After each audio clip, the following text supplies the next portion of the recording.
Hello 9B4, this is your lesson for the start of the final summer half term.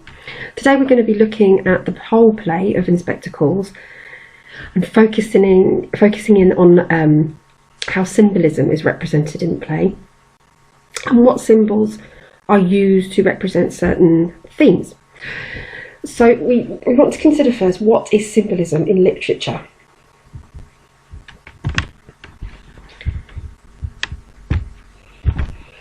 I'd like you to copy this definition down. So we've got here, symbolism is the practice or art of using an object or a word to represent an abstract idea. An action, person, place, word or object can all have a symbolic meaning. When an author wants to suggest a certain mood or emotion, he can also use symbolism to hint at it, rather than just blatantly saying it. So if you can copy that definition down to begin with, pause the video while you do that. Okay, hopefully you've copied that down.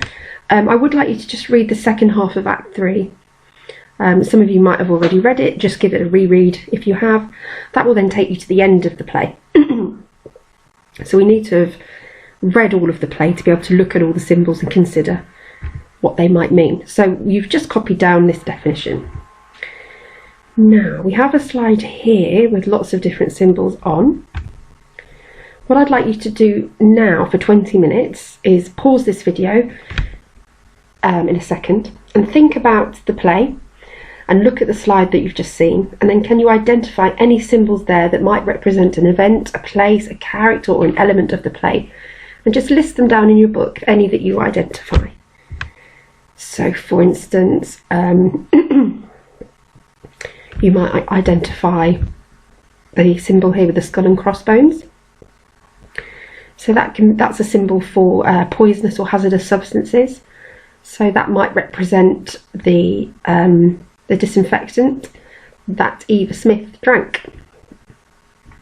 So if you now pause the video on this slide, give yourself 20 minutes to just list down and maybe make a few notes if you can, any symbols here.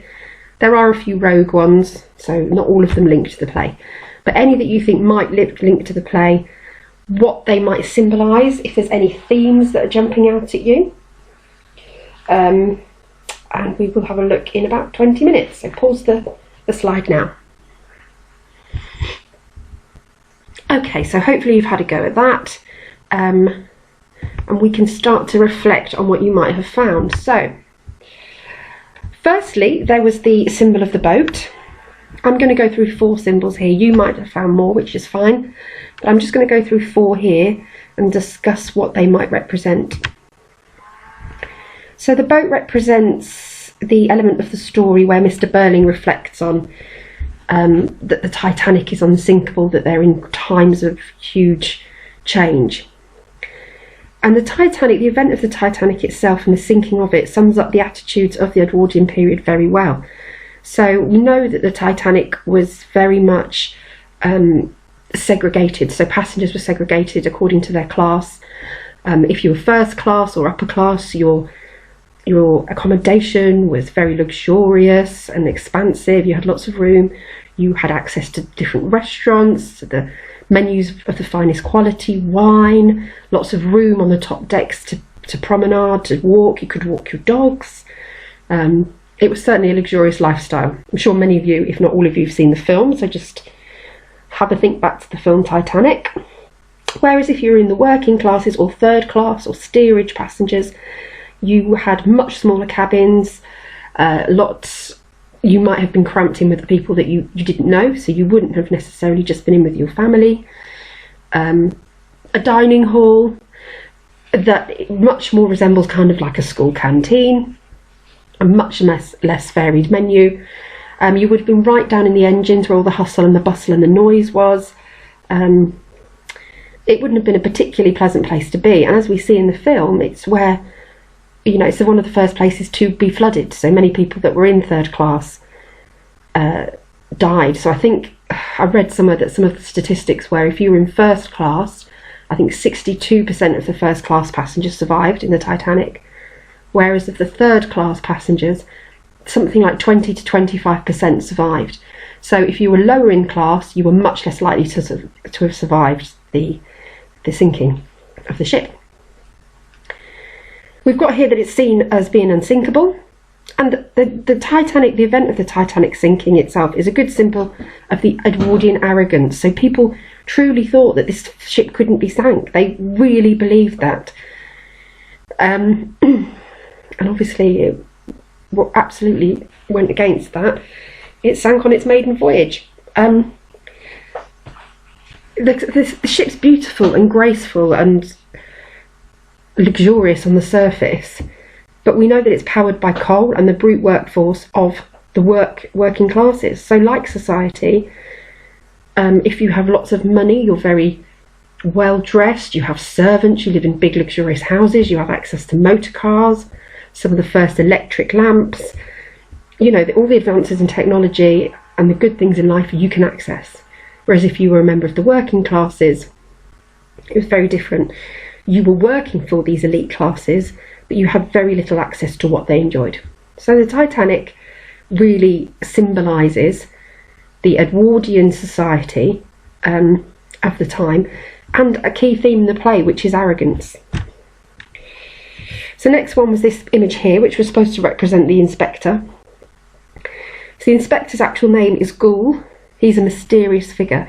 Now, although his name Ghoul evokes ideas of evil spirits, a phantom, a ghost, so somebody that's actually, the word Ghoul makes you think they might be quite nasty, he's actually very much the opposite. He's very deeply concerned by Eva Smith's suicide and the concept of society itself.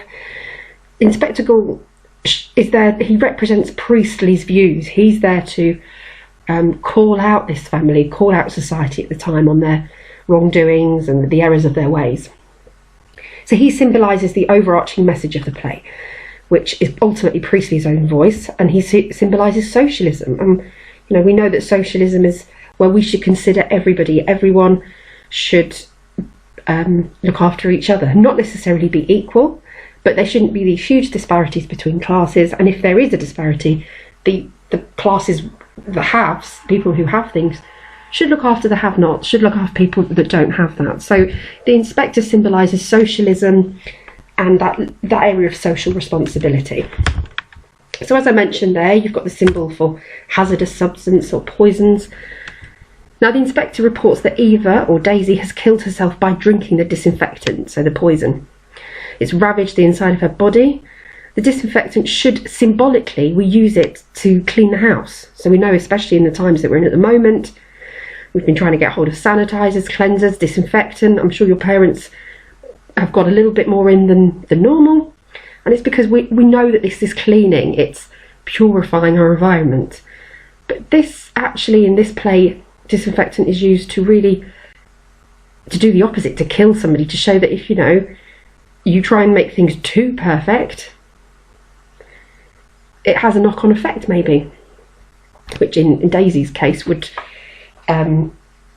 death. So although she wasn't trying to make herself perfect by drinking disinfectant, society itself was all about having this front, and the upper classes wanted to look like they were doing the right thing and look like they were achieving great things. However, they weren't achieving this purity. What actually could happen is their kind of focus and arrogance and greed for the perfect society, or their perfect own world, could then have an effect, as it did here, on the lower classes, who Daisy Renton, Eva Smith represents. In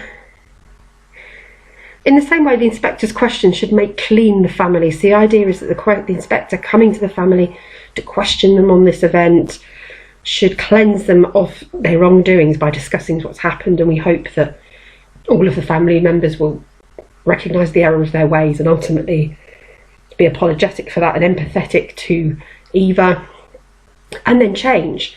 However, we actually see that that isn't the case. Some of the family that happens to, the older generations, Mr. and Mrs. Burling, they definitely don't seem to get that they should be morally socially responsible and have a level of morality. And ultimately these secrets very much nearly tear the family apart. So we see that Sheila and Gerald, it rips apart their so-called perfect engagement and the relationship that they had. So the disinfectant is an interesting symbol, because although it's something that we should consider to be cleansing and pure, in this case it's used to actually do something very opposite. It's used to harm people, or a person, Eva or Daisy, whoever you want to call her. And then ultimately there was this here. Now you might have said that this was a symbol of the celebration that the family were undergoing for the engagement party, but in this case I wanted it to be seen as to represent the bar. So it was the symbol that I found to represent the palace bar, which is where we know lots of men go to pick up women, whether it's prostitutes or just a woman they want to have a fling with. So as a counterpart to the room in which the play takes place, so the room in the dining room where the play takes place, where they're having their meal to celebrate, is very much the focus of the play, and it's the place that this family are cleansed, hopefully, of their wrongdoings, and everything's brought out into the light. It's a very honest, open space for this family to discuss what's going on. However, the palace bar is the opposite. It's a secret place where men can go to do secret things and be unfaithful to their partners and wives. Both Gerald and Eric meet Eva and Daisy in the bar, and Eric reports that other men in the community stalk those bars as well and pick up women. So the palace bar symbolises the level of morality, so the right and the wrong. The palace bar is the wrong. So that symbolises the wrong in society of the time. You could even talk about how it symbolises the different attitudes that men and women had, or the different roles in society that men and women had.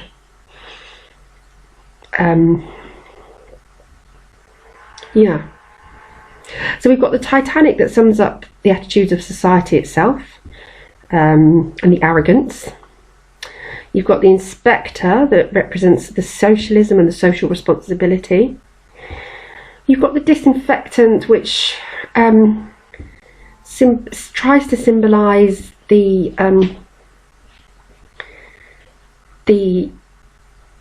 strive of people to cleanse society of their evils, or how it could also symbolise the upper classes' fight for perfection, and ultimately the effects of that on the lower classes. So I'd call that social disparity.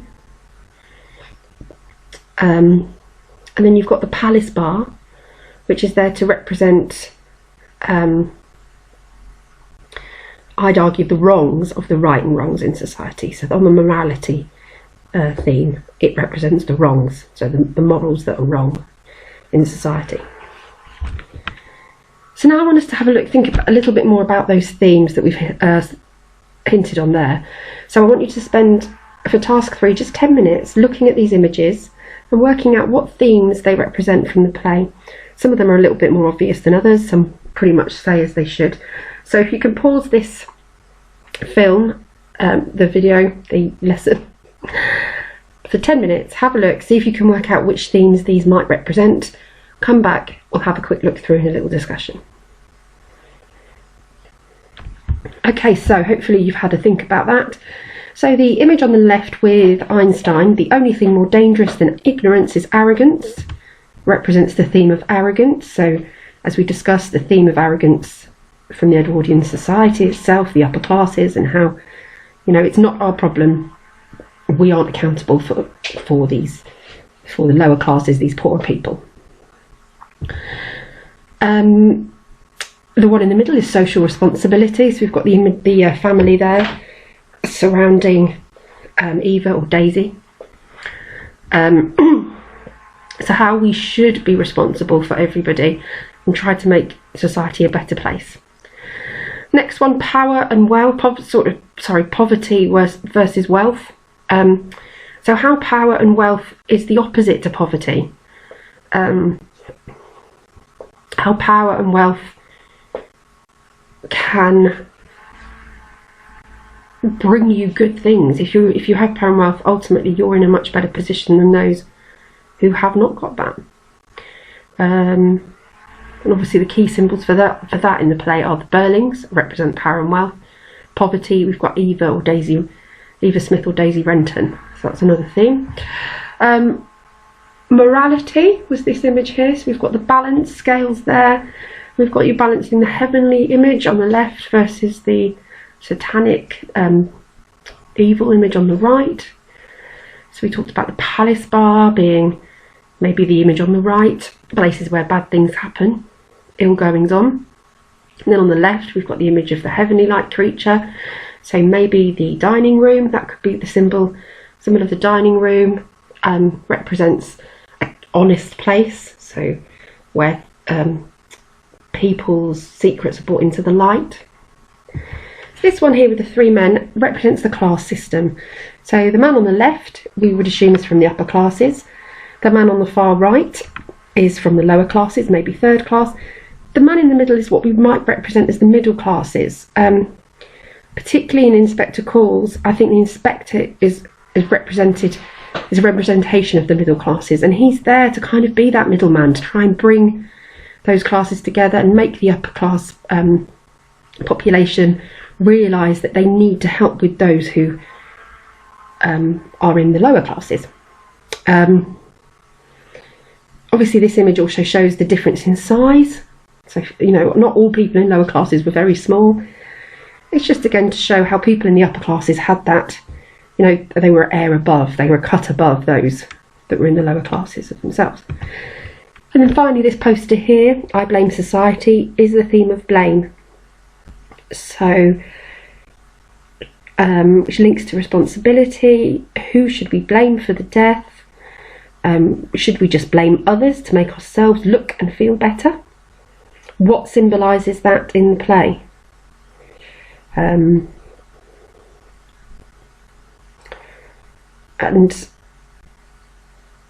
what am I trying to say here?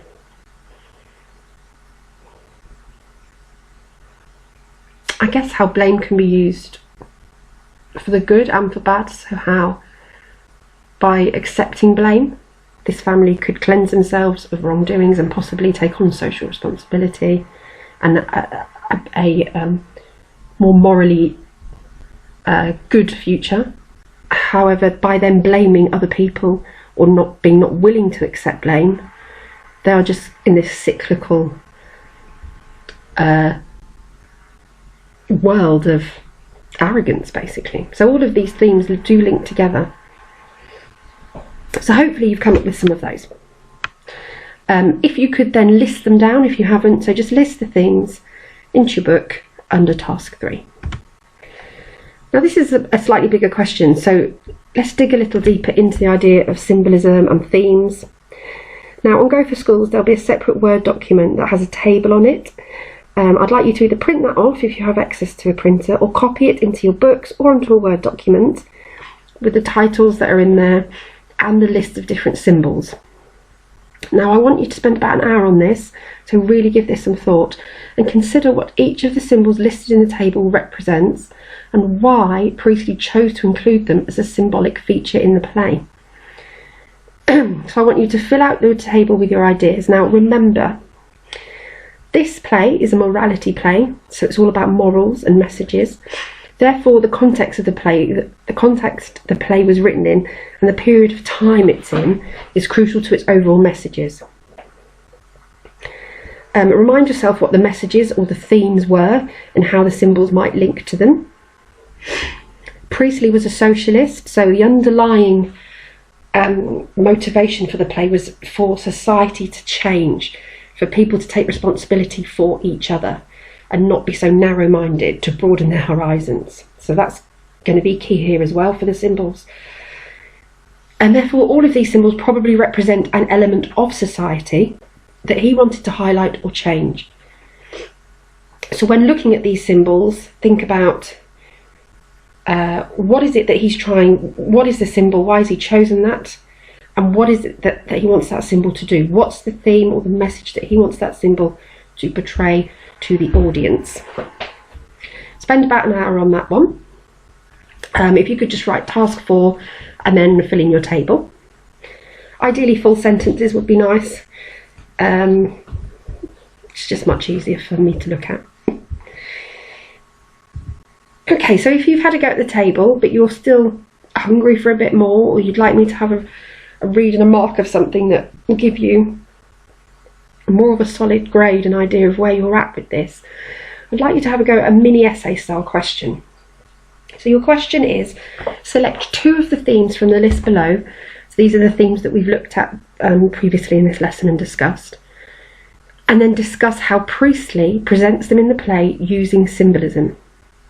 So we know that a lot of these symbols are there to represent a theme, an underlying message. So choose 2 of these themes and tell me what symbols Priestley has used to represent them and how he's presented them in the play. Now I'm hoping that you're going to write at least one side of A4, so I would dedicate half a page to your first symbol and half a page to your next symbol. Make it balanced. Ensure that you do discuss 2 themes and think about the context of the play and why he chose to highlight those themes. So what was it in society, what was it about society at the time that these symbols represented, that he wanted to change, that he wanted to highlight to the audience. So your question is, select 2 themes from the list below and discuss how Priestley presents them in the play using symbolism. Okay. You might want to use some quotes in here as well, that would be quite nice. So if you wanted to